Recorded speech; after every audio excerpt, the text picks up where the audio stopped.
I know I've been getting repetitive with my intros to Fairy Tail 100 Year Quest chapter reviews, with each starting off nearly the same, so here is something entirely new.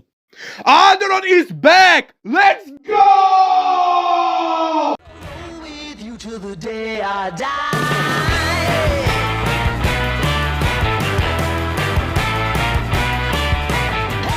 So the new chapter is out, like few hours as of writing of the video, so it is fresh out of the oven.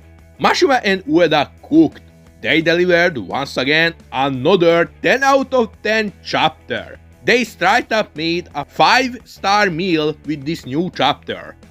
First, as the start of the video implies, Aldoron is back, baby, and he looks better than ever. After Ignea's little speech, the ground started shaking and Aldoron emerged from underground with his full might, towering over the city of Dramil. And holy moly, he looks far scarier than before.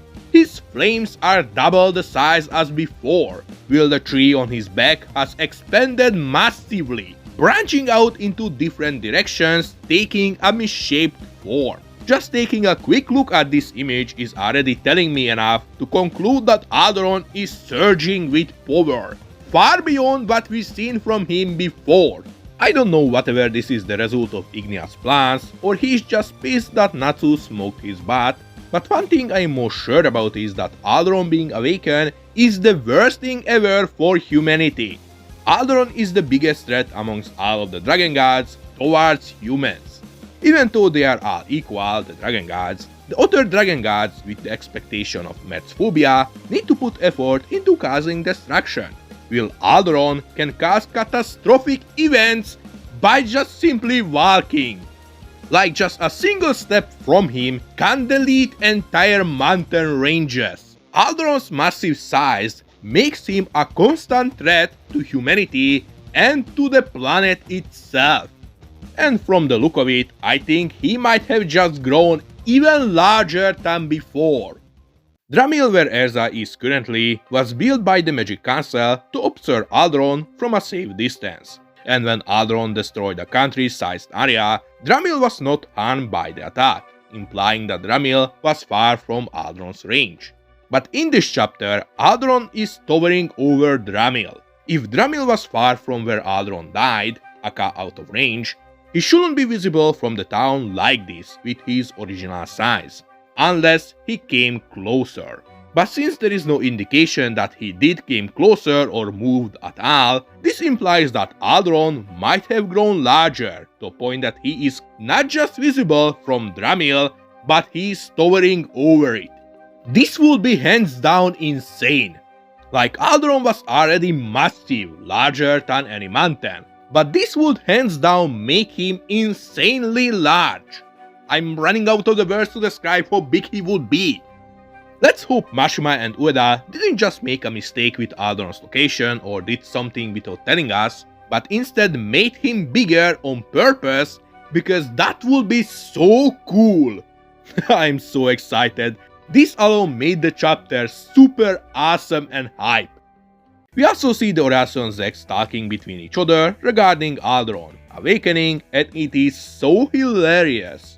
They really thought they could take down Aldoron that easily. Like not even Aknologia could do that, and these losers thought they gonna off-screen him easily.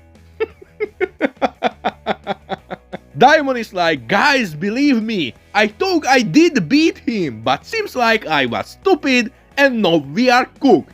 Isn't what she exactly said, but can be translated as such. Sometimes you just read a story and see how dumb some characters are, and it is so entertaining. Like the Sechs Deadass heard fairies was stronger than them, wanting to go 1v1 with a dragon god, and they thought they can take on another by themselves. If you could win an award for stupidity, they would have at least 5 awards and 4 nominations. Like, y'all are a team of goons, y'all ain't beating no dragon god anytime soon. Anyway, it appears as predicted, the Sechs and the Seis were fighting on top of Aldoron all this time, and after he emerged from underground, they got entangled in his branches and got separated from each other. It is hard to see if Aldoron absorbed them inside his body like how he did Natsu, or they ended up on top of his massive tree on the back. But from the fact that Bird had no issue breaking the wood with Racer's body, I presume they might be scattered across the tree branches rather than being inside him. Goddamn, that sounds so wrong.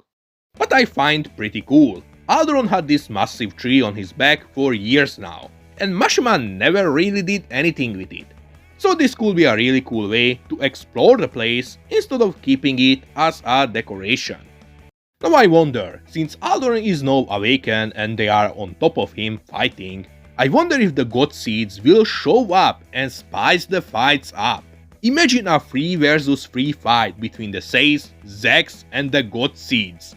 I can't wait to see what is Mashima cooking with Aldoron, this is really cool. You would think all this awesomeness and plot twists would be more than enough for a hype chapter. But no, Mashima and Ueda said, another one. Fairies said that humans and dragons shouldn't underestimate the power of black magic. The 6 black demons born from her prayers are ultimate wizards who have touched the abyss of black magic. This chapter This chapter is just so I can't keep a straight face. This chapter is just so awesome. Mashima really just dropped peak lines and build-ups to a brand new villain group. All 6 members of the Sechs have some insane aura. Like Gate straight up gives Meredy the chills. Even though the Sechs are no match for a dragon god, these demons shouldn't be underestimated. The chapter pretty much confirmed that the 6 demons aren't just demons like the demons of the books of Zereth, but instead they are both demons and wizards, with each member using various different types of black magic, with Meredy pointing out that Gate's magic is the same type of magic that Hades was using, what is a clear indication that Gate is someone you shouldn't mess with. Just being compared to the god Hades is enough to tell that this guy is powerful.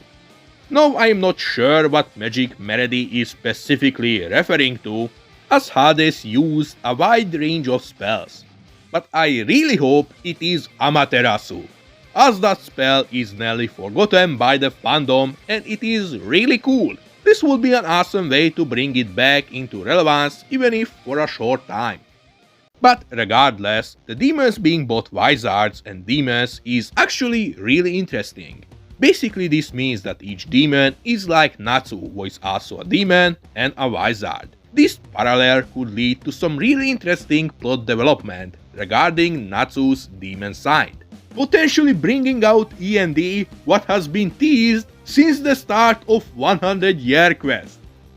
Them being wizards also means that they most likely weren't created by fairies entirely, but they were all humans once who got turned into demons like Natsu and Zero, meaning each and every single member of the Sechs could be a human wizard from the past. Each member could be a powerful wizard from history who have studied and experimented the arts of black magic, until it resulted in them turning into demons from its side effects. The members of the Sechs could be related to past events and arcs from early fairy tale, or to the backstories of characters, or even spells.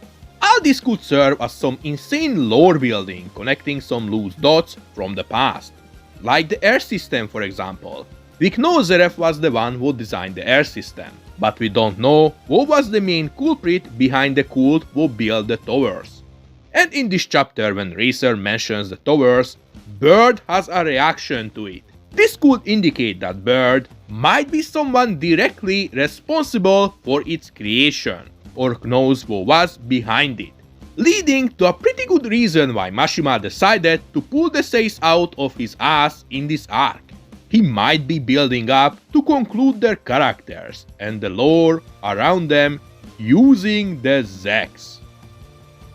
The Sechs being both wizards and demons has some insane potential, and I have a feeling that Mashima is building up some juicy plot with them, making each member an important figure presumably relevant to the past of the Seis members they are fighting against. Them being both wizards and demons, and birds saying they use various different types of black magic, also could mean that each Sechs member has multiple powers in their arsenal. Like they could both rock black magic types and curses, what makes them an incredible hard opponent to face, even for the Oracion Seis.